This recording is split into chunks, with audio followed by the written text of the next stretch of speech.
once again, ito si Mr. Dogo Style TV for our another discussion. So mga kadogo, ang ating discussion for today about sa pagbuo o pagtayo ng isang kennel, maliit o malaki, same lang naman yan. Yung pa rin yung effort, yung pa rin lahat ng mga bagay. So ito po itatakil natin, being a dog lover na gusto pong mag-breed ng aso.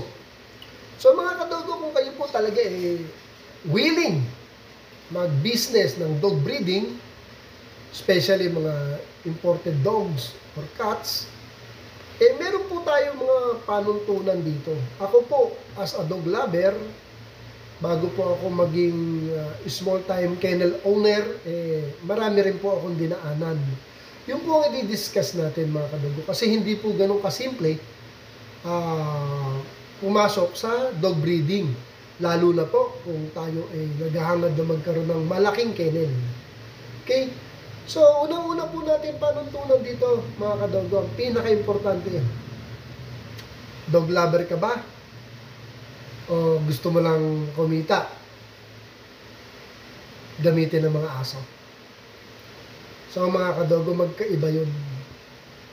Ang ipapayo ko kasi, kung tayo po magtatayo or magtatatag ng business na dog breeding, unang-una pong panuntunan para sa akin, ako po, Mr. Dogo Style TV, kailangan po maging dog lover po tayo. Cat lover, dog lover, or animal lover. And besides, wala naman pumapasok ng dog breeding na hindi animal lover for sure yan. So 100 isa lang siguro ang hindi. Siguro sa tingin ko po ganoon. Pero pasok po tayo dito sa pagtatayo ng sarili nating dog breeding. Yung po ang unang-unang panuntunan, kailangan po dog lover tayo. Bakit ko po nasabing kailangan dog lover? Ang pag-aalaga po ng hayop, especially pagdo-dog breed, kailangan po ng mahabang pasensya. Kung hindi ka po dog lover at hindi ka mapapasensya sa pag-aalaga, kawawa lang po yung hayop. Ano mang klase ng hayop yan, mababaliwala natin. Hindi maalaga na maayos. Kaya kailangan po dog lover or animal lover. Okay mga kadogo? Pangalawa po, kailangan po financially ready tayo. Dahil hindi naman po ganun kadali magtayo ng dog breeding kung hindi tayo mamumuhunan. Kailangan po natin ng puhunan.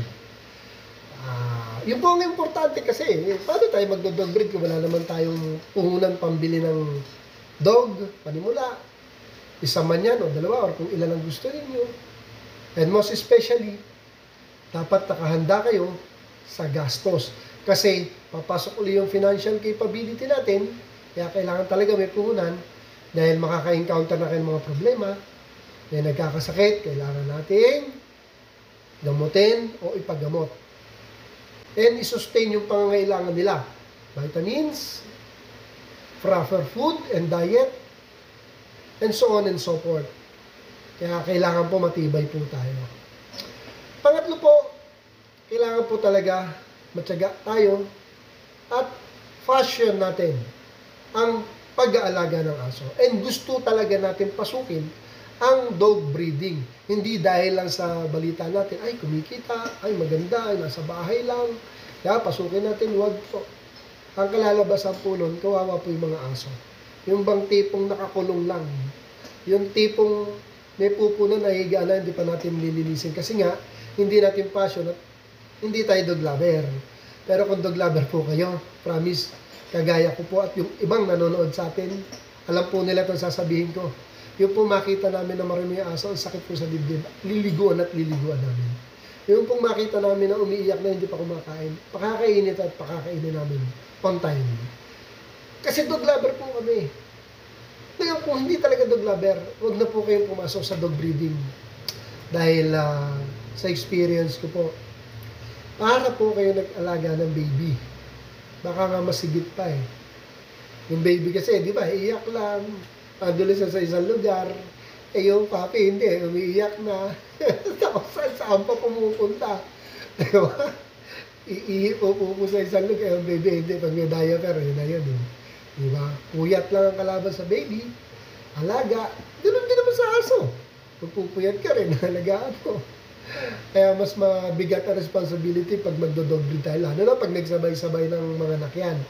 Ayun po, kung kayo po ay nagpaplano mag-dog breed, wala pong masama doon.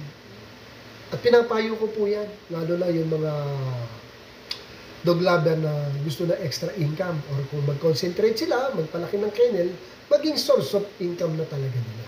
Maganda po ang dog breeding, cat breeding, dog breeding, maganda po. Can you imagine sa loob po ng isang taon, nanganganak po ng twice ang babae or yung dam natin na tinatawag. Example po natin, yung sa akin yan, actual po to ha. Pero mga early stage nito, ang dami po mga anak niyan kasi 1 to 2 years, 3 years, ang daming mga anak niyan. So sa akin kasi magpa 5 years na, nanganak po siya ng 5. Kaya can you imagine, magkano yun? Huwag na natin computein. Ibig sabihin, kumikita tayo ng gano'n sa isang anakan. Twice po yun, times 10 nyo po.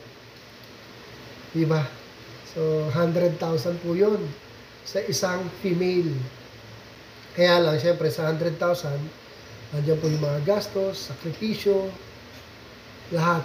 So, kailangan talaga dog lover. Yun po yung sinasabi ko. Kinontent ko po to para po sa mga newbie na gustong pumasok sa pagdodog breeding. Maganda po yan. Sa bahay lang kayo eh. Applicable po to mostly sa mga dog lover na nasa bahay lang. Diba? Nag-i-enjoy. Mahal nila yung alaga nilang aso, pusa. Nag-i-enjoy sila. Tapos kumikita sila. Sa bahay lang sila. Naalagaan nila ang pamilya nila, ang mga hayop nila, dog or cat. Tapos in return, kumikita. Maganda ang animal breeding, dog breeding, and cat breeding po. Maganda po yan. Kaya lang po, ayun po kailangan po dog lover kayo. Kailangan po ng financial na capable kayo sa financial po. Kailangan po matyaga kayo. Kailangan po na meron kayong mahabang pasensya. At kailangan po na mahal po talaga natin ang papasukin natin trabaho at mahal po natin ang mga alaga natin, especially dog and cat pag nag-breed tayo. So yun mga kadogo, I hope again meron tayong natutunan na konti. Kaya ang pagdodog breed po ay hindi po basta-basta. Pero kung kayo po ay dog lover, cat lover, and even animal lover, ang ganda pong pasukin. Gusto po natin yung ginagawa natin. Sarap po. Ayun po, nabablaw ito hatahon-tahon. Hindi ako nabubusit kasi natutuwa ako. Kinakausap niya ako eh. Gusto yata mag-vlog. Gusto mo mag-vlog? So once again mga kapatid, ito si Mr. Dogo Style TV na bumabati sa inyo ng magandang umaga. God bless and thank you po sa lahat ng mga subscriber and viewers ko. May God bless us all. Have a nice day. Thank you for watching.